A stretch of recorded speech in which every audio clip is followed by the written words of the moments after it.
Home Science for class 12th. The topic is food quality and food safety, and we are continuing this under these heads.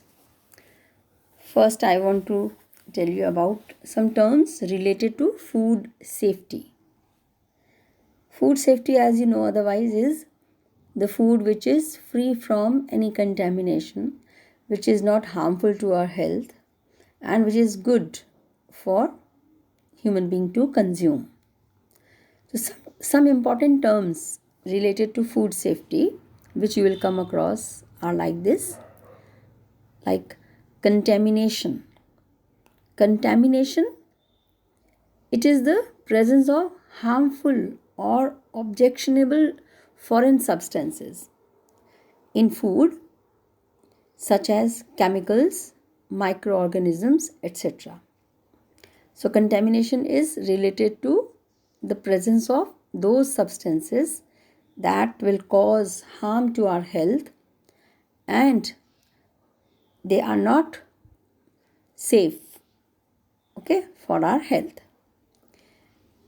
Another term is adulteration.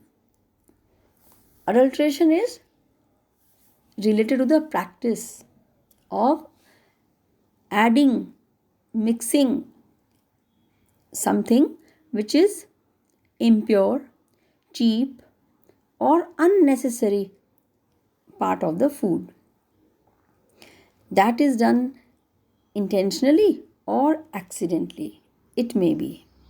And the aim is, the purpose is to cheat, to cheapen the quality of the food, to falsify, or to make the person convince the person that the product is useful, but in fact it might not be so useful and good. So adulteration is related to the practice of adding something which is not required. Alright, and this will alter the properties and composition and diminish the quality of the food. So this is in all the way bad practice, which is mainly to earn more profit, and the quantity may be increased or deteriorated, but the product will be sold and the dealer, manufacturer will earn more profit. So now we can say the food quality refers to the attributes that influence the product's value to consumer. And this is negative attribute also and positive attributes also. Positive attributes are like adding color, flavor, and related to the texture of the food. And negative attributes such as spoilage, contamination, adulteration, and food safety hazards, etc. So in both the ways, something is done intentionally or unintentionally to the food products, which cause harm to the consumer. So now we come to the other part, and that is what is the purpose.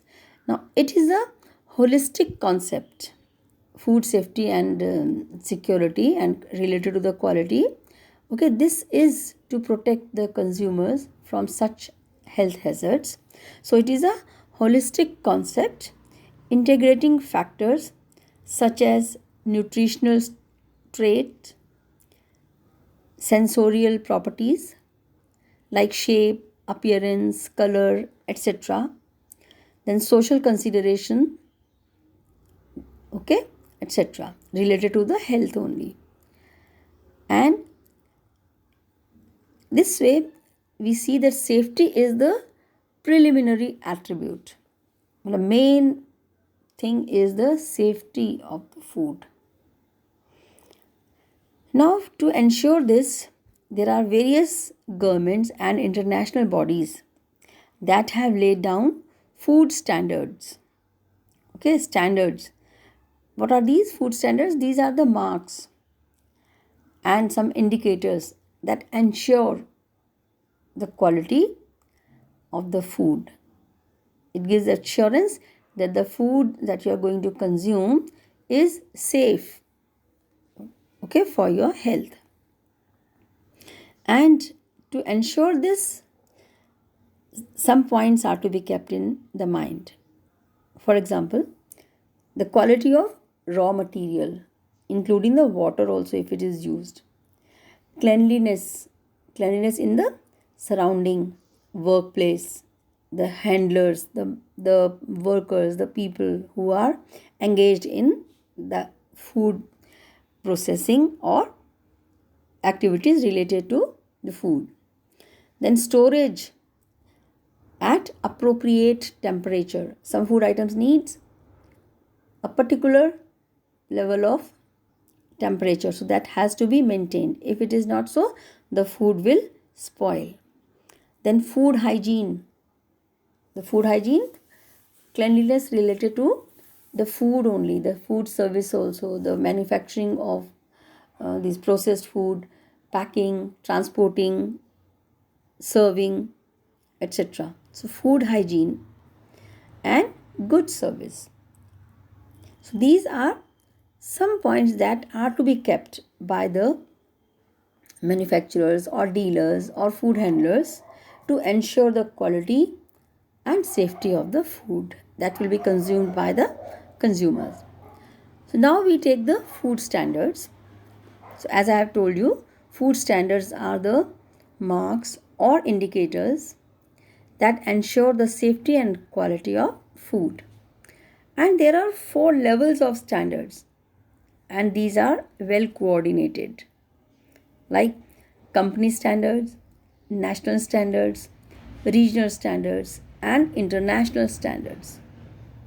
Okay, these are the standards, food standards at various level. Now we take PFA. What is PFA? That is the part of food standard regulations. Some rules and laws are laid by the government, okay, to ensure the quality and safety of food and to put a check on the malpractices by the manufacturers, dealers, suppliers, food handlers, etc. So these are some of the laws framed related to the safety of the food. And one of them is PFA. PFA is prevention of food adulteration. Okay? Prevention of food adulteration, and this is an act that was framed long back in the year 1954. And with the time it was amended many times, as many as more than 200 times, and that change is called amendment. Okay, and this helped to ensure the quality of specific food in the following ways, and that is in addition to the PFA. And what is it? To ensure the qualities related to the fruit and vegetable product, also called FPO, fruit product order, but the food is related to the vegetables also, like jams, sauce, etc. Then it is related to ensure the quality of the meat products also, under meat food products order, and it ensures the license also related to such practice. Then this act is related to what? Vegetable oil product order also. So these are the other regulations also. There is so many rules and laws. Then, in order to combine them, the need was felt that instead of having so many regulations, okay, the food industry found it quite cumbersome, and a need for combining these different types of laws for different products. A need was felt to integrate all such laws like PFA, food product order, and meat product order, vegetable oil order. So they were to be integrated, okay, for regulating the quality of food. And with this view, Indian government passed an act in the year 2006, and the name of that is FSSA. Okay, FSSAI also it is written, you must have seen on various food products order. So the meaning is Food Safety and Standard Act. Okay, to bring the different pieces of legislation or laws pertaining to food safety under one umbrella only. Okay, and what are the objects of this act?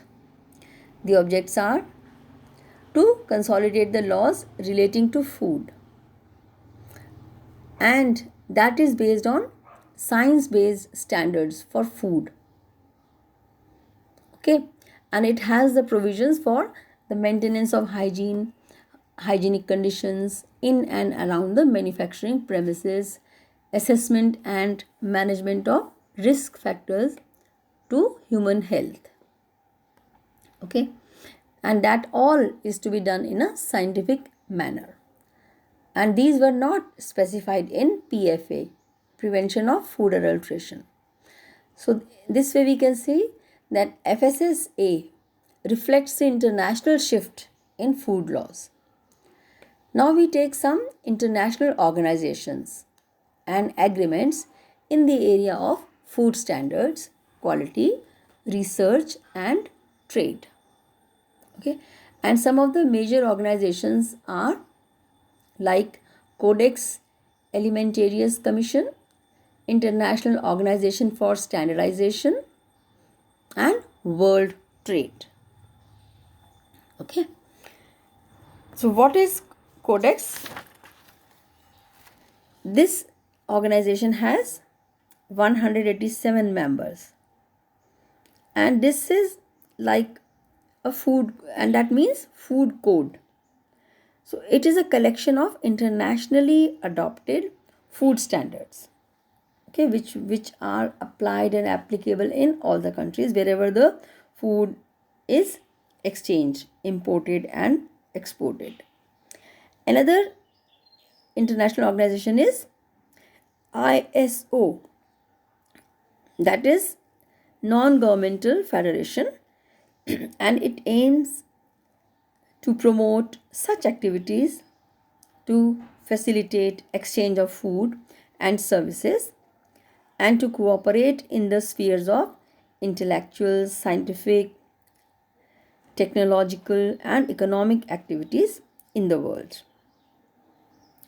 Now the third one is, which is very important, third international organization related to food safety and quality is WTO, World Trade Organization, and this was formed in the year 1995, mainly related to help the flow of trade smoothly, freely, fairly and predictably, and it also settles the dispute related to the trade. And to ensure all this, there is a need for what?